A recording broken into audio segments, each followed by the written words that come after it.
चलिए दोस्तों, आप लोग का हमारा चैनल में स्वागत है सक्सेस मैथमेटिक्स 7613 में। चलिए दोस्तों, जैसा कि आप सबको पता है कि हम हमारे आसपास के पदार्थ से दोस्तों हम प्रैक्टिकल के थ्रू आगे बढ़ रहे हैं और हम लोग पहुंच गए थे दोस्तों पदार्थ की अवस्था। इससे पहले दोस्तों पदार्थ के कण कितने छोटे छोटे होते हैं, पदार्थ के कण निरंतर गतिशील होते हैं, पदार्थ के कण तापमान बढ़ाने पे गतिज ऊर्जा बढ़ जाती है। ये सब के दोस्तों हम प्रैक्टिकल के द्वारा पार्ट 1, पार्ट 2, पार्ट 3 में बिल्कुल बेसिक से दोस्तों हम लोग कर लिए थे। अब हम लोग आ गए थे पदार्थ की अवस्था। पदार्थ की कितनी अवस्था होती है दोस्तों? हम लोग को टोटल तो 5 अवस्था होती है। कौन कौन? ठोस, द्रव, गैस। चौथी अवस्था होती है दोस्तों प्लाज्मा। पांचवा बोस आइंस्टीन।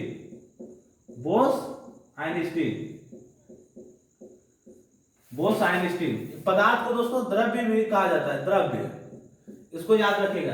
तो दोस्तों हम लोग को क्या 5 पढ़ना है? नहीं दोस्तों, हम लोग को 3 से ही काम हो जाएगा। ठोस, द्रव, गैस से।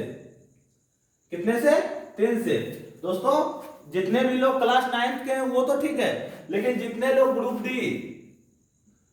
डी, एनटीपीसी, एएलपी या कोई भी अन्य एग्जाम तो दोस्तों जहां के एनसीईआरटी से साइंस पूछा जाता है, उनके लिए तो ये तीनों इतने महत्वपूर्ण की प्रश्न है कि अकेले ठोस, द्रव, गैस से 50 से 60 प्रश्न अकेले पूछ सकता है, जिसको कि याद रखना नामुमकिन है। लेकिन आज हम ऐसे इस तरह पढ़ेंगे कि याद तो छोड़िए, प्रश्न को कितना भी घुमा दे हम डायरेक्ट उसका आंसर सही लगा सकते हैं। चलिए दोस्तों, यहां से प्रश्न जो सबसे पूछा जाता है, ठोस, द्रव, गैस में सबसे पहले पूछा जाता है आकार से, उसके बाद आयतन से, उसके बाद आकार आयतन के बाद क्या होगा दोस्तों? घनत्व से, चौथा बहने का गुण से, बहने का गुण। 4 हो गया दोस्तों। पांचवा क्या हो गया? उष्मा का प्रभाव। छठा हो गया दोस्तों संपीड़ितता। सातवां हो गया दोस्तों विभाजनशीलता।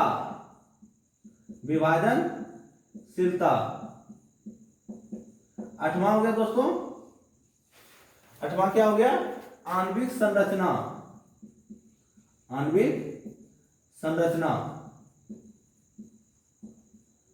चलिए दोस्तों, जिनको भी नोट्स करना है ये आप सबसे पहले क्रम संख्या दोस्तों आगे पीछे कर लिख सकते हैं, लेकिन इसको हम आकार, आयतन, घनत्व, बहने का गुण 1 2 3 4, आकार, आयतन, घनत्व, बहने का गुण, उष्मा का प्रभाव, संपीड़ितता, विभाजनशीलता, आणविक द्रव्यमान। टोटल कितना हुआ दोस्तों? 8 या 24 लगभग दोस्तों। अकेले यहां से 30 से 35 प्रश्न आता है। उसके बाद एक और होता है दोस्तों, ठोस से द्रव में अगर कन्वर्ट करेंगे, बदल देंगे तो क्या होगा? द्रव से गैस में बदलेंगे तो क्या होगा? गैस से द्रव में जाएंगे तो क्या होगा? मतलब एक दूसरे के अपोजिट में दोस्तों 3 दूनी 6 या 6 दूनी 12 प्रश्न यहां से आता है दोस्तों।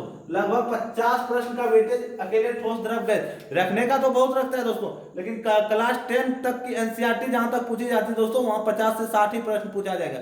उसमें भी किस तरह के प्रश्न पूछेगा उसका कोई गारंटी नहीं है दोस्तों। पहले ये चैप्टर खत्म होने दीजिए, उसके बाद आपको जितने भी लोग ग्रुप डी या एनटीपीसी के देख रहे हैं या जो उनके लिए अलग होगा दोस्तों। क्लास 9 का जो ये थ्योरी तो दोनों के लिए समान है, जहां तक कि 9th के लिए ही और डीप चला जाता है और ग्रुप डी के लिए और कम हो जाता है दोस्तों। इसलिए जो क्लास 9th के स्टूडेंट है वो ये ना सोचे कि ये तो ग्रुप डी के लिए नहीं दोस्तों, आपको इससे भी अधिक डीप में जाना पड़ता है क्लास 9 में। ग्रुप डी के लिए तो सिर्फ यहाँ बता दिया जाता है इसका आकार निश्चित होता है, आयतन निश्चित होता है, ये होता है दोस्तों। उतने से हम लोग का काम नहीं चलने वाला है। चलिए दोस्तों, आप लोग इसको लिख लिए होंगे, एक बार देख लेते दोस्तों। वीडियो तो बफरिंग नहीं कर रहा है? नहीं दोस्तों, बिल्कुल वीडियो की क्वालिटी ठीक है। चलिए दोस्तों, इसको मिटाते हैं और हम एक चार्ट बनाते हैं। पहले सबसे पहले दोस्तों हम एक चार्ट को प्रिपेयर करेंगे। इसमें लिखेंगे ठोस का गुण, इसमें लिखेंगे द्रव का गुण, द्रव्य नहीं दोस्तों, इधर लिखेंगे गैस। चलिए दोस्तों, पहले हम चार्ट को तैयार करते हैं आप लोग के लिए। इसमें क्या होगा दोस्तों, ठोस, ठोस के बाद क्या, द्रव, द्रव के बाद क्या, गैस। ये किसकी अवस्था है दोस्तों, पदार्थ की अवस्था है। पदार्थ अत्यंत सूक्ष्म कणों से मिलकर बने होते हैं दोस्तों, ये आपको भूलना नहीं चाहिए। चलिए दोस्तों, हम सबसे पहले आपको प्रैक्टिकल के लिए डिस्पोवेन लेके आए, तो देख लेते हैं डिस्पोवेन कहाँ रख दिया हमने। देख लीजिए दोस्तों, मेरे पास 3 डिस्पोवेन है, 1 2 3। इसमें कुछ ठोस की कंकरें डालते हैं दोस्तों।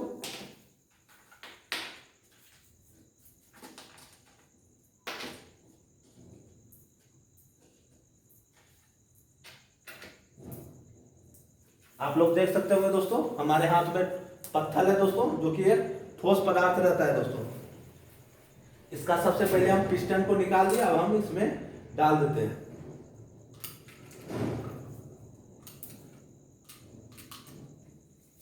चलिए दोस्तों, काफी हो गया, क्योंकि इसका पिस्टन भी लगाना है।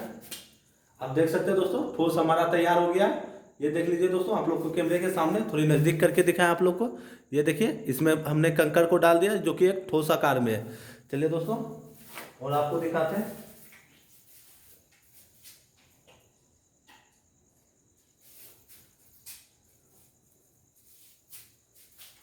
चलिए दोस्तों, अब आप देख सकते हैं तीनों सिरिंज को बारी बारी से। ये देखिए दोस्तों, ये द्रव, आपको बताया थे कि पानी तीनों अवस्था में रह सकता है, ठोस, द्रव, गैस। हर हमेशा दोस्तों द्रव बोल रहे हैं, द्रव्य नहीं बोल रहे हैं। द्रव्य मतलब पदार्थ हो जाएगा, द्रव, द्रव मतलब जल। इसमें खाली है तो मतलब नहीं कुछ है तो गैस है, वायुमंडल में गैसें हैं, और इसमें ठोस है। सबसे पहले हम आपको क्या लिखा है दोस्तों, पदार्थ की अवस्था में आकार। अब आकार के बारे में जानते हैं। आकार,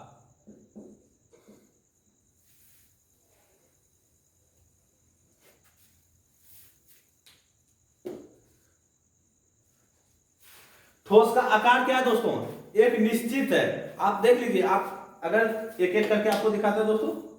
अगर आप इसको संपीड़ित करने की कोशिश कीजिएगा तो आप इसको बदल नहीं सकते। मान लीजिए ये ठोस है, ये क्या है, ये ठोस है। अगर हम इसको किसी भी अवस्था में रख दें, अगर ऐसे भी रख दें, ऐसे भी रख दें, तो इसका आकार नहीं बदलेगा। अगर हम इसको खाली भी रखें, ऐसे भी रखेंगे तो इसका आकार नहीं बदलेगा। ठोस को आप किसी भी अवस्था में रखिए, उसका आकार बदलने के लिए उसको उष्मा का प्रभाव देना होगा। यहाँ ये नहीं पूछ रहा है, सिर्फ पूछ रहा है कि आकार क्या है। ठोस का आकार निश्चित है, इसको कहीं भी रख दीजिए, इसका आकार यही बना रहेगा।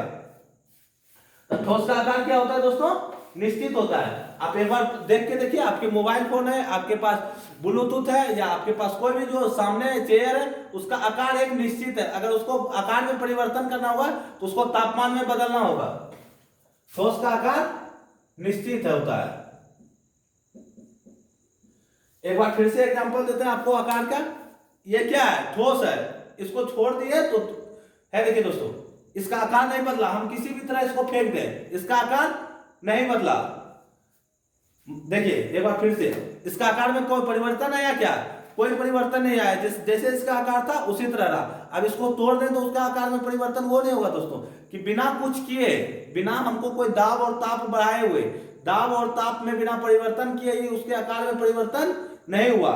चलिए दोस्तों, हम देखते हैं क्या द्रव का आकार क्या होता है। द्रव का आकार दोस्तों, इसमें देख लीजिए, इसमें है तो अलग आकार का है, इसी द्रव को हम इसमें दे देते हैं। देख लीजिए दोस्तों, आप लोग को दिख रहा होगा, इसमें दिए तो किस आकार में हो गया, इसका आकार बदल गया। इसका आकार क्या हुआ, बदल गया। अब फिर से इसका आकार जो इस आकार में है दोस्तों, अगर हम इसमें ले लिए तो इसका आकार, इसके मतलब शेप बदल गया। मतलब द्रव को कुछ अगर दाब या ताप में ना भी परिवर्तन करे तो उसका आकार बदलते रहता है, उसका आकार निश्चित नहीं होता है। आप लोग एक बार एग्जांपल कीजिएगा दोस्तों, कि एक कटोरी या आपके पास जो एक गिलास में पानी होगा, उसमें देखिएगा, उस तरह गिलास, एक गिलास ले लीजिएगा आप लोग, गिलास में पानी लीजिएगा, और फिर एक लोटा ले लीजिएगा आप लोग, लोटा, और इसमें पानी रखिएगा तो देखिएगा इसका आकार अलग टाइप करेगा और इसका आकार अलग टाइप करेगा। मतलब कि ठोस का, द्रव का आकार निश्चित नहीं होता है, निश्चित नहीं होता है। और गैस का तो दोस्तों अनिश्चित होता है। इसमें है तो इस तरह है, इसको प्रेशर दे दिए तो अलग हो जाएगा, वायुमंडल में फैल जाएगा। गैस का तो एकदम अनिश्चित होता है, गैस का आकार तो निश्चित होता ही नहीं है,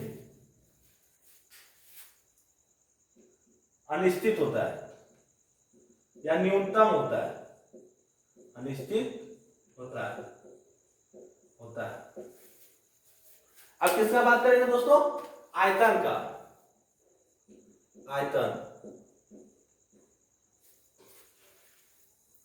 आयतन को आप लोग दोस्तों इस तरह समझ सकते हैं कि आयतन का अर्थ ये हुआ कि आप उसको किलोग्राम में या किलोग्राम क्यूब में तौल रहे हैं, उसको आयतन को क्या तौल रहे हैं। तो इसका जो आकार है ये ठोस का, इसका कुछ ना कुछ आयतन है। ठोस का आकार और आयतन दोनों निश्चित होता है। क्या होता है? ठोस का आकार और आयतन दोनों। इसको आप किसी दंड तुला या तराजू पे जब रखिएगा तो इसका कुछ आयतन आएगा, कुछ ना कुछ 500 ग्राम 200 ग्राम, वो अलग की बात है, लेकिन इसका कुछ ना कुछ आयतन निश्चित होता है। आयतन भी निश्चित होता है। आयतन को आप लोग वजन से समझिए, निश्चित होता है।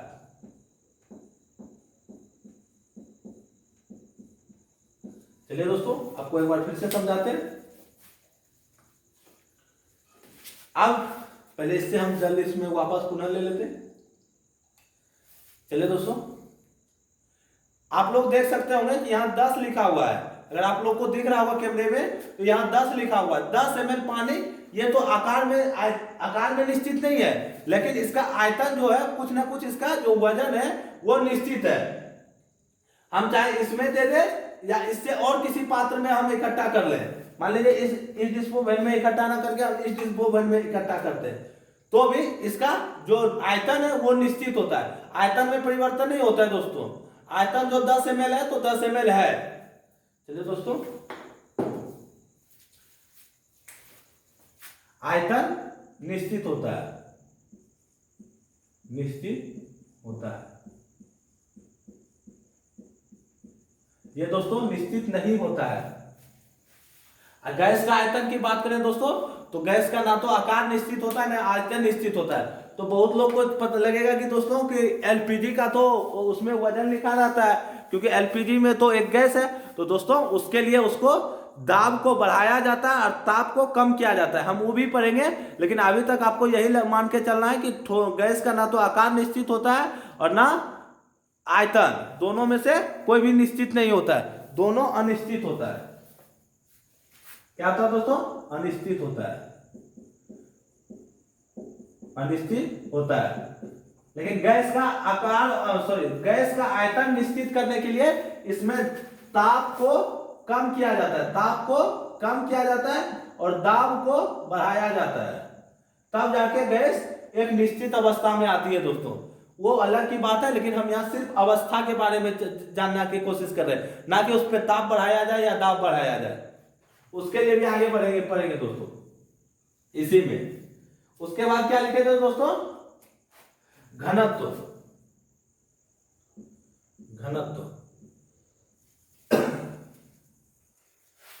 ठोस का घनत्व कैसा होता है दोस्तों? ठोस का घनत्व सबसे अधिक होता है, अधिक। और द्रव की बात करें दोस्तों तो ठोस से ज्यादा और गैस से ठोस से कम और द्रव से गैस से ज्यादा। इसमें क्या होगा दोस्तों? न्यूनतम।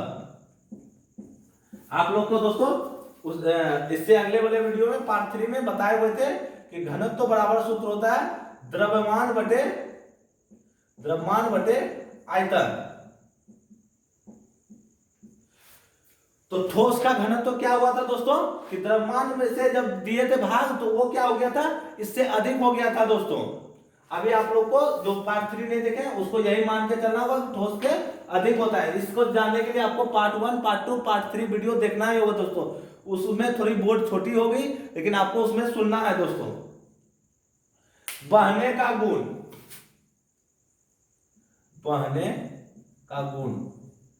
दोस्तों, क्रम संख्या आगे पीछे हो सकता है, उससे कोई लेना देना नहीं। चलिए दोस्तों हम ठोस को यहां रख दिए, ठोस को क्या किए, यहां रख दिए, क्या ये बह गया? नहीं बहा दोस्तों, आप लोग देख सकते हैं। अब हम इसको ऐसे रख देते हैं, वो तो पानी गिरा दोस्तों, आप लोग ये नहीं सोचिएगा ठोस बह गया। क्या ठोस बह गया? नहीं दोस्तों, इसमें जो ठोस है क्या ये बह गया? नहीं, ये भी ठोस जिस अवस्था में रखे, जिस आकार में रखे उसी आकार में रखा हुआ है। तो ठोस में बहने का गुण क्या होता है दोस्तों? नगण्य होता है, ना के बराबर।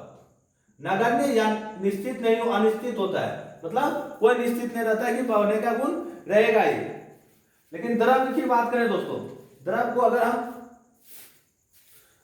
अगर हम यहां रखने की कोशिश करें तो दोस्तों, अगर ये धीरे धीरे किसी ना किसी अवस्था में, आप लोग देख रहे होंगे कि हम पानी को गिरा रहे हैं ऊपर से, पानी द्रव अवस्था में है, तो ये किधरो ना किधरो एक समय बह ही जाएगा दोस्तों। इसमें कुछ ना कुछ गुण होता है बहने का। द्रव को अगर आप थोड़ा सा ढाल पे कीजिएगा, देखिए दोस्तों आप लोग के सामने देखिए, अगर हम थोड़ी सी ढाल पे करेंगे तो द्रव बह गया, और यही ठोस को थोड़ा सा भी हम दे देंगे तो नीचे गिर जाना अलग बात है, लेकिन इसकी अवस्था में परिवर्तन नहीं होगा दोस्तों। अगर ये लोहा का रहता तो हम थोड़ी और तिरछा करके दिखाते, वो गिर भर ले जाता, लेकिन उसका मतलब ये नहीं है कि वो ये कांच की, इसलिए हम थोड़ी गिरा नहीं सकते, नहीं तो फूट जाएगा। द्रव का थोड़ा सा ढाल मिलेगा तो वो बह जाएगा, और ठोस ऐसा नहीं होता है। ठोस का आकार और आयतन निश्चित होता है, उससे बहने का गुण एक पैसा नगण्य होता है, लेकिन द्रव में होता है, गैस की अपेक्षा कम होता है दोस्तों। चलिए दोस्तों, द्रव तो हो गया। गैस में सबसे अधिक दोस्तों बहने का गुण होता है। ये देखिए, नहीं पूछे तो क्या है, एयर है, और इसमें हम थोड़ी सी कंप्रेसर लगाए तो क्या, सारा एयर बाहर चल गया, यानी बहने का गुण।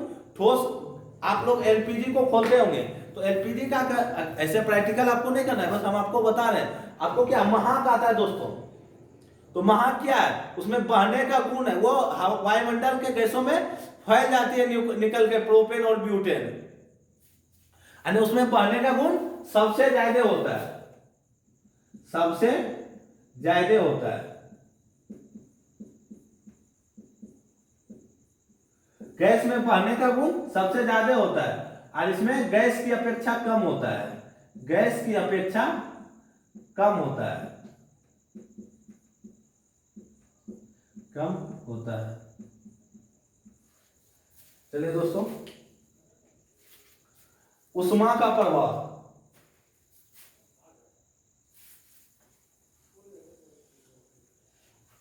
उष्मा, चलिए दोस्तों, उष्मा का प्रभाव न करके हम इसको आपको सबसे पहले विभाजनशीलता पढ़ाते हैं। इसमें उष्मा बाद में बताएंगे दोस्तों, विभाजनशीलता। विभाजनशीलता क्या है दोस्तों, जिसको कि हम आसानी से विभाजन कर दें। आप लोग देखते होंगे दोस्तों कि कराटे में दक्ष आदमी भी एक दीवार को तोड़ के नहीं पार हो सकता है, क्योंकि उसमें विभाजनशीलता, उसके अणु इतने पास पास होते हैं कि उसको विभाजन करना इतना आसान नहीं है। तो इसमें विभाजनशीलता क्या होती है, नगण्य होता है, नगण्य। और द्रव में क्या होता है दोस्तों, द्रव में विभाजनशीलता होता है, कम होता है लेकिन होता है।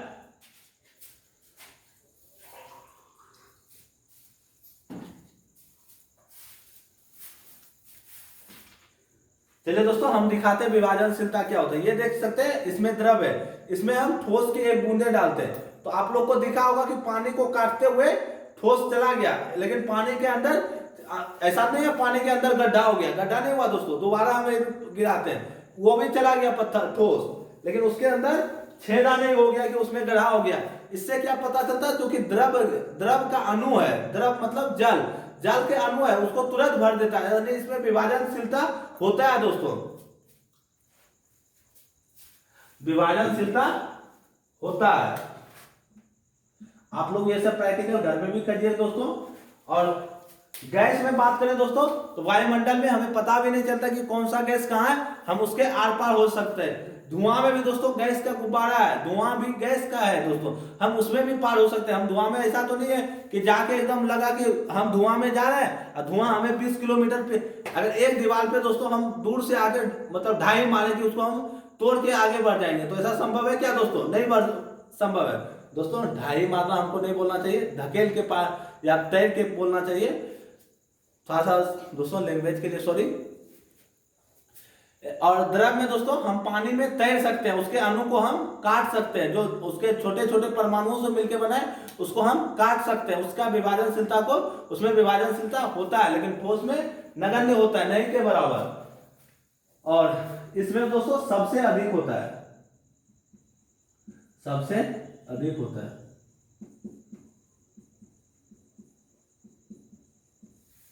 चलिए दोस्तों, विभाजनशीलता के बाद क्या पढ़ा दोस्तों? संपीडितता।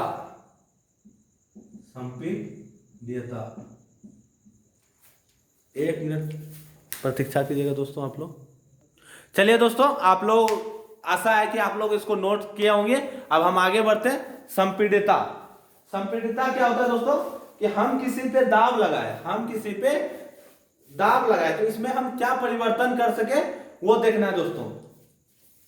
तो संपीडितता के लिए एक बार फिर से दोस्तों हमें 3 डिस्पोवेन लेना होगा आपको दिखाने के लिए संपीडितता का प्रभाव। ये दोस्तों ठोस का हो गया, ये द्रव का हो गया, इसमें नहीं कुछ है तो गैस है। आप लोग को पता रहना चाहिए दोस्तों, जो खाली हमारे वायुमंडल गैसों का गुब्बारा है दोस्तों, और हम वायुमंडल में गैस में ही जीते हैं, ऑक्सीजन गैस ही लेते हैं दोस्तों। हम लोग कार्बन डाइऑक्साइड गैस ही छोड़ते हैं, हमें दिख नहीं रहा है इसलिए वो वायुमंडल में है, परंतु है, हमें दिख नहीं रहा है तो इसका मतलब ये नहीं है कि हम नहीं है।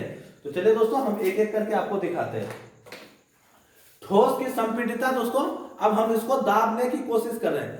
देखिए दोस्तों, आप लोग को उल्टा करके दिखाते हैं। हम इसको प्रभाव नहीं दे पा रहे हैं। इसमें अगर आप लोग एक डिस्पोवेन लीजिएगा, उसमें कुछ ठोस का गुल्ली डालिएगा, कंकड़ पत्थर जो आपको मिले उसमें देखिएगा कि हल्का परिवर्तन, वो भी परिवर्तन इसलिए महसूस होता है दोस्तों, क्या इसमें जो रबर लगा हुआ है इसमें परिवर्तन, अगर हम इसको खोल के फेंक दें तो वो भी परिवर्तन हमको महसूस नहीं होगा दोस्तों।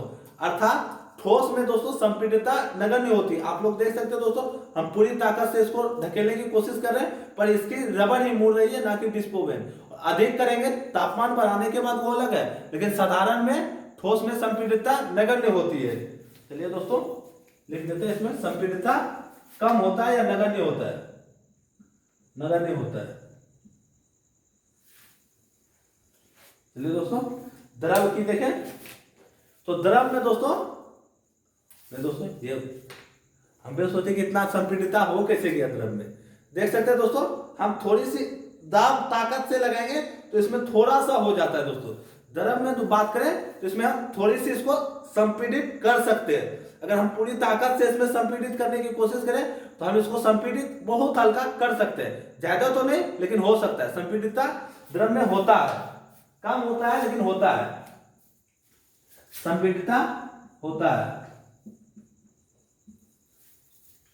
और गैस में बात करें दोस्तों, ये कुछ नहीं है तो गैस है, इसके मुंह को दोस्तों हम कॉर्क से बंद कर सकते हैं या खुला भी लेकिन प्रैक्टिकल के करने के लिए दोस्तों हम इसको कॉर्क का ही इस्तेमाल करें तो अच्छा है। अब देखिए दोस्तों, हम इसमें आपको संपीडितता दिखाते हैं। ये देखिए, हम इसको कंप्रेस करके यहां तक ला दिए, आप लोग देख सकते होंगे, हम अपनी पूरी ताकत से इसमें कंप्रेस करके हम यहां तक ला दिए। अब इसको हम छोड़ते हैं, देखिए दोस्तों पुनः ये अपने आप में आ गया अपने स्थान में। दोबारा आपको दिखाते हैं दोस्तों, ये देखिए दोस्तों, हम संपीडित करके इसको एकदम सटा दिया। जब हम इसको दोबारा छोड़ेंगे तो ये दोस्तों धीरे धीरे पीछे ठेला जाता है। एक बार फिर से दोस्तों आप लोग देख सकते होंगे, हम बिल्कुल 20 ml, चलिए दोस्तों आपको हम दिखाते हैं थोड़ी सी। ये देख सकते हो दोस्तों, यहाँ 20 लिखा हुआ है, यहाँ चलिए दोस्तों 10 तक ले जाते हैं हम इसको। 10 आप लोग को स्पष्ट दिख रहा होगा, देख लीजिए दोस्तों 10 स्पष्ट दिख रहा है। और हम इसके ऊपर कॉर्क लगाते हैं, कॉर्क नहीं है दोस्तों, हम अपने हाथ से इसको दाबते हैं और हम इसको दबाने की कोशिश करते हैं। देख लीजिए दोस्तों, हम काफ़ी संपीडित इसको कर चुके हैं। अब हम इसको छोड़ते हैं, देखिए दोस्तों पुनः 10 ml से आगे चला गया है। यही दोस्तों संपीडितता होता है, यानी गैस में संपीडितता सबसे अधिक होता है या सबसे तेज होता है, सबसे अधिक होता है।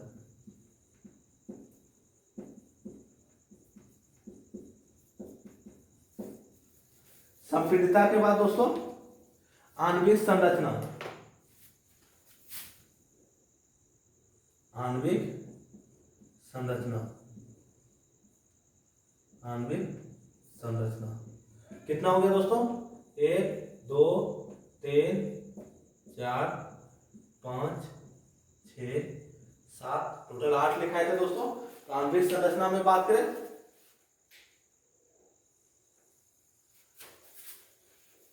दोस्तों, इसके अणु एकदम काफी पास पास होते हैं, तभी हम इसको बताए थे कि बहने का गुण इसमें नहीं पाया जाता, क्योंकि इसके आणविक संरचना एकदम पास पास है।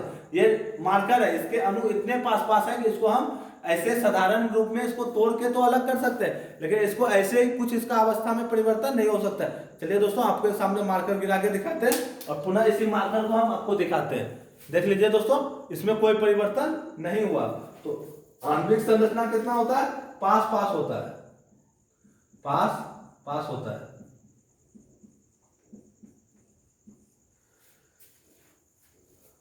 आरुद्रव की बात करें दोस्तों, तो इसमें थोड़ा दूर दूर होता है। चलिए दोस्तों, आपको दिखाते हैं आणविक संरचना कैसे कैसे दूर होता है।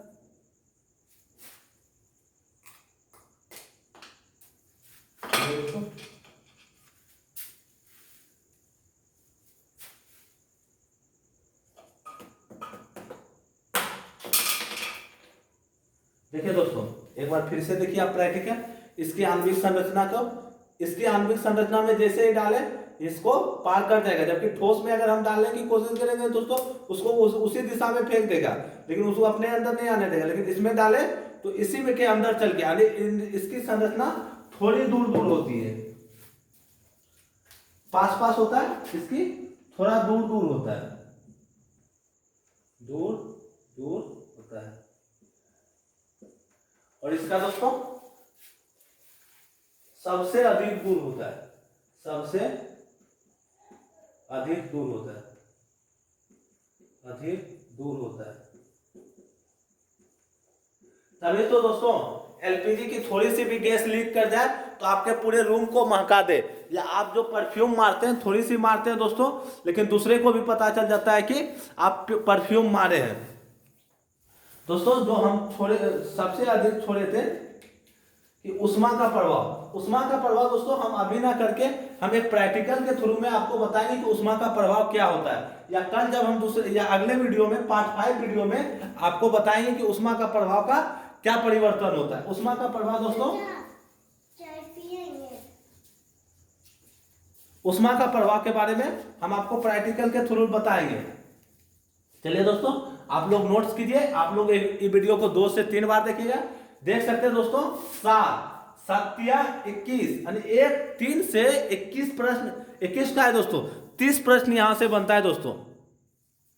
अब देखते हैं दोस्तों इसका अगला स्टेप बढ़ते हैं। चलिए दोस्तों इसको मिटाते हैं।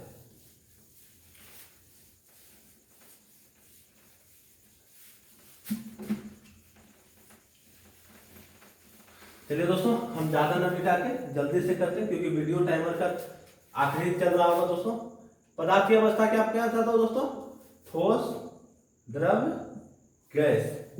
दोस्तों इसका जो आता है तापमान बढ़ाने पे या तापमान परिवर्तन करने पे क्या प्रभाव पड़ता है? तापमान परिवर्तन करने पे क्या प्रभाव पड़ता है दोस्तों? बड़ा बर्बाद। चलिए दोस्तों, तापमान में परिवर्तन करने पे देखते हैं कि क्या प्रभाव पड़ता है। आप लोग को दोस्तों एनसीईआरटी बुक में भी दिया होगा, अगर तापमान में परिवर्तन करें तो ठोस से हम सीधे दोस्तों पहले देखते हैं दोस्तों, द्रव से हम अगर तापमान में परिवर्तन करें तो हम द्रव से पानी को दोस्तों ठोस में जमा सकते हैं। क्या कर सकते हैं? जमा सकते हैं। इसलिए दोस्तों इसको जमना कहा जाता है। पानी कौन अवस्था में? द्रव में। द्रव से अगर हम उसको ठोस में बदले तो वो क्या कहलाएगा? जमना। जब दोस्तों ठोस को अगर हम गलाना चालू किए, पुनः उसको द्रव अवस्था में लागे तो उसको क्या कहेगा? क्या कहेंगे दोस्तों?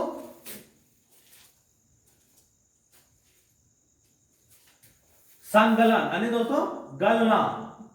एक बार क्या हुआ? जमना, और दूसरा क्या हुआ? संगलन अर्थात गलना। चलिए दोस्तों, ठोस से अगर हम कपूर को जलाएं दोस्तों, तो अगर उसको गैस अवस्था में प्राप्त भेजें तो क्या होगा? ऊर्ध्वापातन। ऊर्ध्वापातन लिखा हुआ दोस्तों। अगर गैस को पुनः इकट्ठा करके अगर हम ठोस में, आप लोग सुने होंगे दोस्तों कार्बन डाइऑक्साइड को शुष्क बर्फ भी कहा जाता है दोस्तों, क्योंकि उसको गैस से ठोस में परिवर्तन किया जाता है, उसको क्या कहा जाता है दोस्तों? निक्षेपण। निक्षेपण। दोस्तों गैस से अगर द्रव में बदल दिया जाए तो क्या कहना जाएगा? संगणन। क्या कहेंगे दोस्तों? संगणन। द्रव पुनः पानी को दोस्तों अगर गैस में परिवर्तन कर देंगे तो क्या कहेंगे? वाष्पीकरण।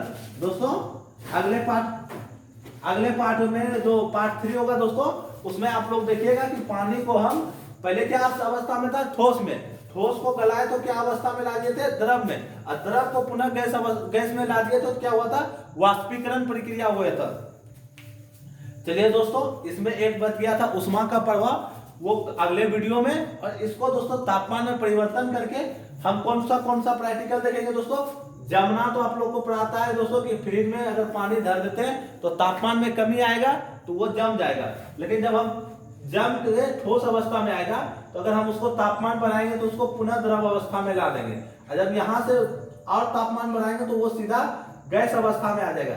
अब पुनः गैस को अगर ठंडा करके तापमान को कम करेंगे तो उसको संघनित करके द्रव अवस्था में आ जाएगा। तो चलिए दोस्तों, मिलते हैं अगले वीडियो में। तब तक रखिए अपना ख्याल। जय हिंद, जय भारत, वंदे मातरम।